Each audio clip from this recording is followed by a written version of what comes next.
Hi, I'm Alicia Creti, and I'm hanging out with Rob from Front Row Live.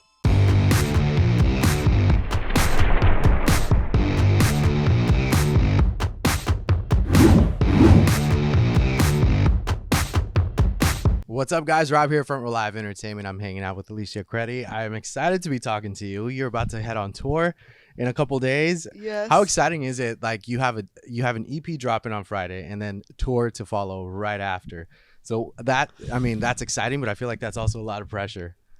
There is so much going on. I'm running on like 3 hours of sleep for the week. But we're powering through. Yeah. Like, this is literally my dream. So I'm like, I don't care. Let's just keep going. Now I'm excited for this tour. It's with Mahalia, and this is like a first full kind of blown tour for you. Yeah. So how exciting is that, and what are you looking forward to on this run? Oh my God. Like, I literally remember when my manager called me and she was like, I have good news. And I was like, I knew it was coming. Like, this question to be answered. And I was like, tell me, say it, just say it. And I was literally freaking out. Like, I started sobbing. Like, Mahalia is someone that it's like, it feels like a full circle moment because when I was in college, like, me and like my girlfriends would be always, like the first girl with the license, like driving everyone, the music's blasting. And I'm like, you guys need to listen to this song, Do Not Disturb by Mahalia. And this is like, it's such a vivid memory because it was like a bonding moment with one of my best friends. And yeah, we just like, we love her. And the fact that we're here now, like 5 years later is so surreal. So I'm just so grateful. She's so sweet. Her fans seem incredible. So I'm excited to just meet everyone. Be performing. I love to sing. So it's really a full circle moment then. Like, I didn't realize that there was more of behind the scenes kind of story with her. Yeah, it's it feels very surreal, but I'm so grateful. And I'm just excited. Like, tour is the most exciting thing. Like, tour and studio for me, like, those are my favorites. And just like in the studio I'm connecting with myself, and outside I'm connecting with everyone in front. So it's just like the best feeling. And just the fact that the EP drops and the tour kind of follows. So like now that this EP is out there, like, how do you have you kind of like reconsidered like that track listing that you're going to be performing live? Like, what are you going to give us on this live show? Oh my God, you're gonna have to come and find out. There we go. Definitely a lot of the EP and maybe a little surprise for upcoming things. Nice. So let's talk about Selfless. You are no stranger to being vulnerable with your music. I feel like this You're not. I feel like this is the deepest that you kind of get. Oh yeah. So, take me into that creative process, and like, do you think about the stuff that you're writing, the lyrics, and how deep you get into it? Or is this something that comes after the fact that you've written it and you've already started singing it, or maybe even recording it? Like, it's kind of like a yes and no, because when I'm in the moment, and especially with this project, I started it really like 6 years ago, because Congratulations was a song that I had written like at home when I was literally in college, like going into university, like in Canada, it's CJEP. And I had written this song after a breakup, and that, was always kind of like my rhythm of life. Like, whenever I felt any kind of intense emotion, like that was my outlet. And so I never held back because it was all for me. And nobody was really listening to it other than whoever was like down to listen, like, hey, you might come listen. Like, I don't know if I want to feel those emotions right now. So that's kind of why I feel like when I came into the studio for the first time and started collaborating with other people, when I was coming back and forth to LA, this was kind of like 2020. I was being very vulnerable in the rooms, and it was hard. And I guess I wasn't thinking in the room of like, who's going to hear this, and kind of worrying about that factor. I feel like I just did what I do and was, excited to be able to do so with such incredible, not only creatives, but people. And now that it's done and starting to put it out, I feel like I've been dropping one song a month for like the past around 6 months. And every time one would drop, especially the more vulnerable ones, like, that's kind of when it would hit me, and I would I would feel genuinely like very scared. I'm going to be very candid, like even on days of drops, like even when I met you, like it can be a lot of just overwhelming emotions because I'm being vulnerable. Like I feel exposed, There's but no more covers. It's like, this is it. Well, that's it. But I genuinely love it. And I just, even though it's hard, just to see the outreach from people that relate really also helps me and shows me that one, I'm not alone, and everybody that's here for it is actually here for it, and we're really just like on this journey together. So it feels nice to have that support and kind of be in like the same rhythm of life as the people that are listening. And it's like it's one song, a million stories, but like you're all relating on the same thing. So I just think that that's the magic of music. And more to add more to that magic, it's like I feel like finding the right producer for that particular kind of emotion, for that vulnerability, is not an easy thing to do. So talk to me about MIDI and like how that collaboration or how that chemistry between the two of you kind of like started. And obviously this is the entire EP. Maybe there's a couple other producers like mixed around, but like he's been the main one. Yeah. So when I first started coming back and forth to LA from Montreal, before I had moved out here, I was working with my manager and just independently trying to get into as many sessions as we could and like kind of get it rolling and like make something out of nothing. And MIDI was one of the first producers that took a chance on me that we did a session with. And after that first session, which was, I'm pretty sure it was either our first session or our second session, that we wrote Selfless.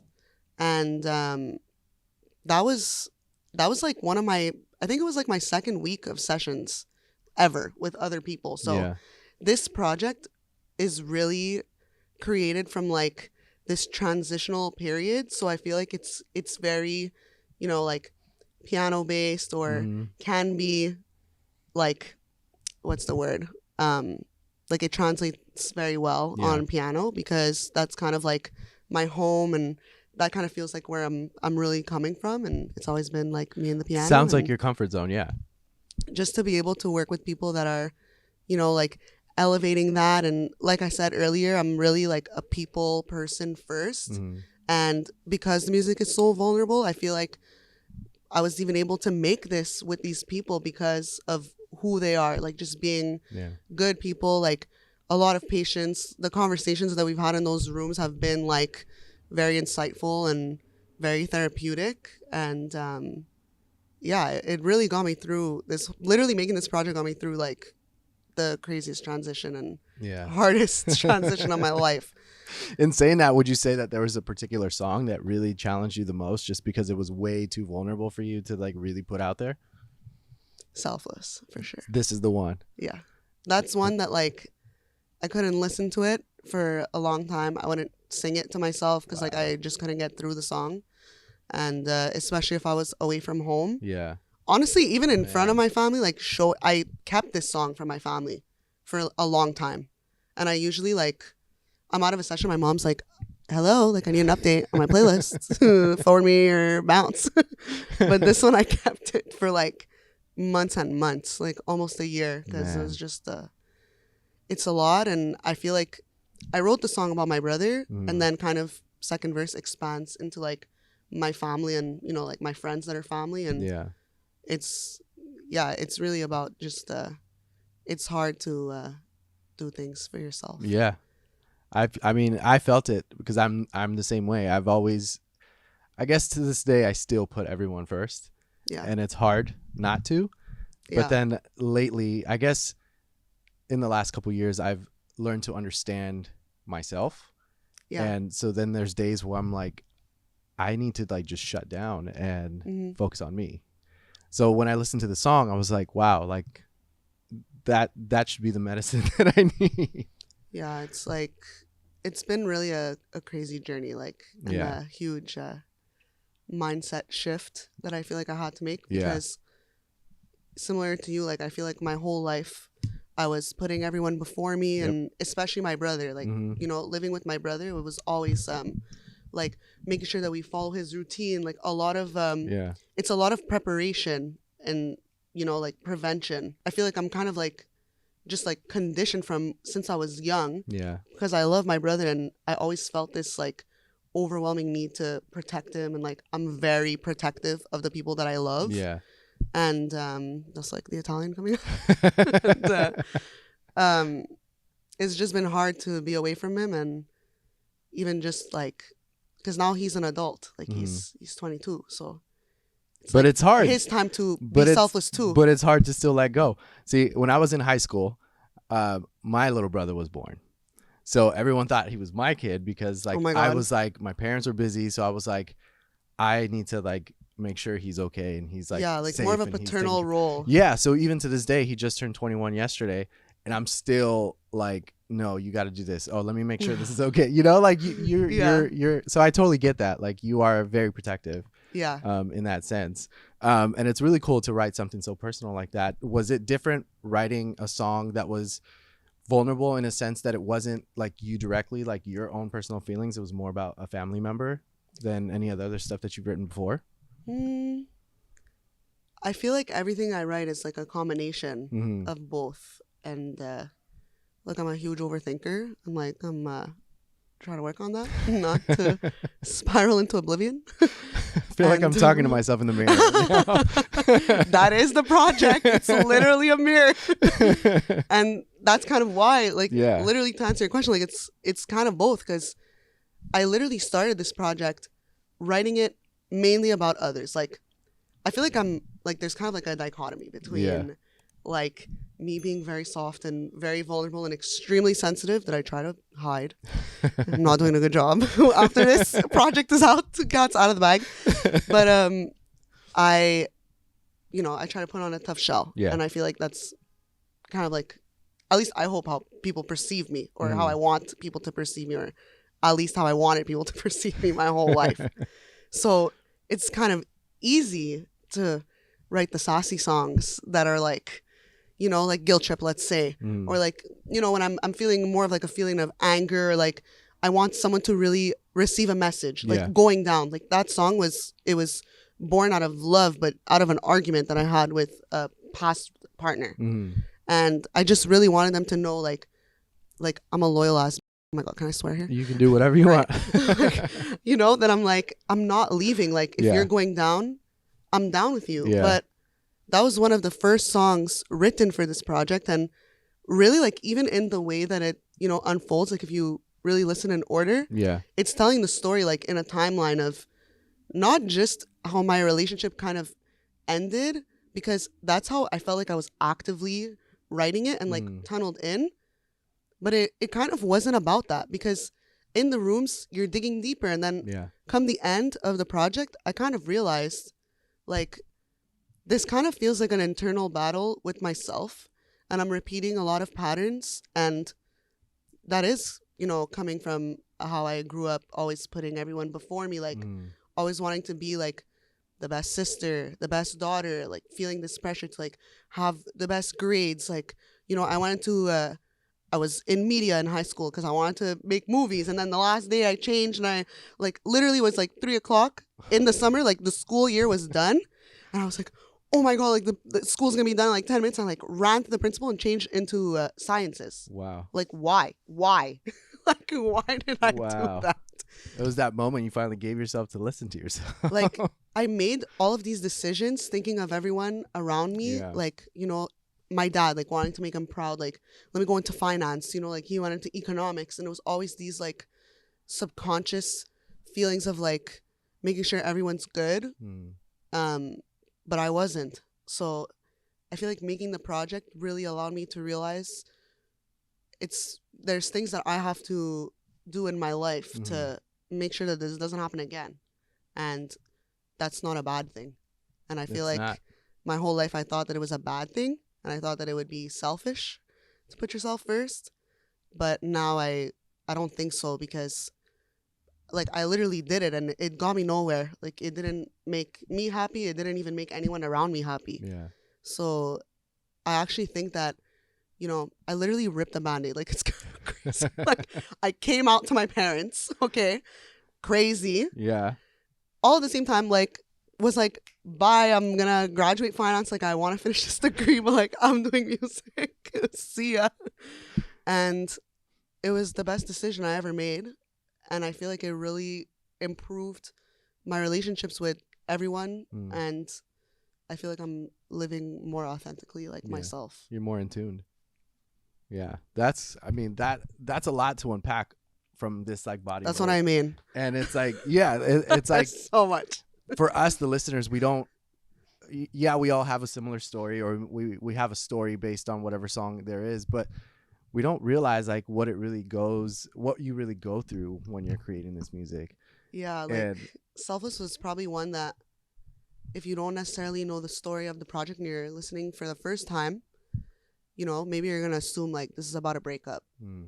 But it's kind of not. Like, it's kind of about you. Like, I want people to listen to this and like look inwards, and hopefully it brings them like some peace and some comfort, because that's really why I make music. Like, it's kind of like just self-soothing. Yeah. That their Band-Aid's gonna rip after this. Oh my God. Sorry. During this entire process, like, how do you feel that MIDI allowed you to be better with your vocals? Because every song asks for something completely different vocally. You know what? I'm glad you asked this question, because it has been a long vocal journey as well. When I first started, I feel like I didn't really have any like change in dynamic. Like, I was just kind of like blowing all the time, and then I was losing my voice. And so I think everything all together, like, it really is like a lot of teamwork with, you know, engineering. Like, MIDI was telling me, pull back. Like, you know how many times we recut these vocals like months apart, because it's like you get to points where you think the song's done. Like, we have our board and we're like 98%, and then we listen, we're like, no, like, we actually need to recut everything. And it could change the whole feeling of the record. That was a huge learning curve, and I think that made all the difference, because I even got sinus deviated septum surgery like over a year ago because of this. Like, I kept losing my voice, and we realized like it's because I had like basically no nostrils. Wow. like no infrastructure for my voice to resonate. This whole process was a reconstruction for you. It was literally a reconstruction. I was literally under construction, like, straight up. Wow. And after they bulldozed and rebuilt, I was able to actually like sing how I was being told. Yeah. Because I now had like the capacity to do it. Like, I literally didn't have the infrastructure. And so I think all of this together with like the vocal lessons, like, you know, engineers, even Marco, he engineered Strange, always, you know, like feedback in the room, just on what it's calling for, that I feel like now I listen and know my voice a lot better and pull back a lot more. So wow, like full blown like self-discovery with this body of work. That's insane. But it's been fun. It sounds like it's because I love fun, it. But yeah, that's insane. Well, I mean, that's more of a reason for everyone to listen to this. Like, I feel like we always need this kind of outlet of whether being the artist trying to release any negativity or any issues, or just being us, the listeners, trying to find that escape. And this is what that is. So that's incredible. Outside of the EP, you also had this like cool collaboration with Sony, which like I kept seeing the clips going around, and like that must feel amazing to be able to like have someone like that backing your music, backing who you are as an artist. Like, what was that experience like for you? It was like the most incredible 2 days ever. Like, literally memories that will never die. Like, it was so special. And even Selfless, like, I wrote Selfless. It was born out of a conversation that I had with my brother in Montreal, prepping him for the fact that I would need to move probably suddenly when it comes time, which is like a huge no for him. Like, that's like a very big disruption in his routine. Like, he needs mental prep for everything. And I knew that. So I'm like, shit, like, how am I going to have this conversation with him? Like, I know it's going to be triggering. So it was very hard. And we spoke about it, and he kept repeating, like, you're gonna leave, you're gonna leave, you're gonna leave. How come you're taking a plane, not a car? Oh. He was like, are there key cards there? And it's not a key. Yeah. That was like that question would mean you have to kind of like uncode my brother. Mm-hmm. And like that question literally means like, wait, like you're not coming back? Like it's not like a vacation? Like he associates like the key card with like we're in a hotel, like we're on vacation. Like you're returning. But it's like, no, painful. Like it's a key. And that was like, I feel like that's another song. Straight up, I need to write that down. But making the documentary, we did it in Montreal. Yeah. So it's like, what, a year and a half later, I think even 2 years later, and my brother is starting to adjust. The first year was hard. Mm-hmm. And I felt like he hated me every time I came home because it was like now I'm used to you being gone. Yeah. So like now you're here and I'm pissed. Like, man, he loves me, but it's like doesn't know how to control those emotions. You're messing up my vibe here, you know? So it's like it takes like that 2-3 days for even him to adjust to me in the house, and then he adjusts and then I leave and it's like the all same over again. Yeah. Yes, so that's the part that breaks my heart. Like I don't want him to go through that because of me. Mm-hmm. So making the documentary and having a crew of like 10 people in the house. That sounds scary. Big light like outside the house, like shining into like my bedroom, that it's the same. It's like we share a wall, my brother and I. So the light was like going through his room too. And like when he opens his window, like he sees this like huge light, all these guys, all these cameras. And he was like excited and he's like confused. He's like, what the hell's going on? Like, what are we doing? And when I spoke to him, I worded it like, I want to be a singer like the ones you see on TV. Mm. So for me, this felt like my opportunity to show him on video, like, Luca, this is what I'm doing. This is what I do. You could actually see it, like a visual representation of like when I'm in LA and you're not there, this is what I'm doing from when I wake up to when I go to bed kind of vibe. And I did it for us. Like I did it for you. Yeah. You know, at the end of the day, like so much of the qualities in myself that I'm proud of, I attribute to growing up with him. Mm-hmm. And like all I can do is give back. Like it feels like I made, like I told you, every decision. Yeah. Making sure my family's gonna be good. Like let me go into sciences. Let me become I want to be a dermatologist, plastic surgeon. Like oh my god, I went through you just everything. Want to cure them all. Capital markets. Man. Oh my god, like no finance for me. Because I'm thinking of them, and I feel like now it's like the best of both worlds because I could do it all. Like I could do what I love and still have them, and that was the part that I needed to learn. And being able to showcase this, and we even went to the East Foundation, which is so it's called the Center of Dreams and Hopes. Mm-hmm. I used to work for this foundation in the summer. I worked at a summer camp for disabled kids. Mm-hmm. But it was integrated, so neurotypical kids and disabled kids, and there was basically like one of me per like maybe like 1 to 3 integrated into a neurotypical like not class but like camp group. Okay, and it was the most incredible, rewarding time in my life, like even tied with this, no joke, like the best job I ever did. Wow. And because you're giving back.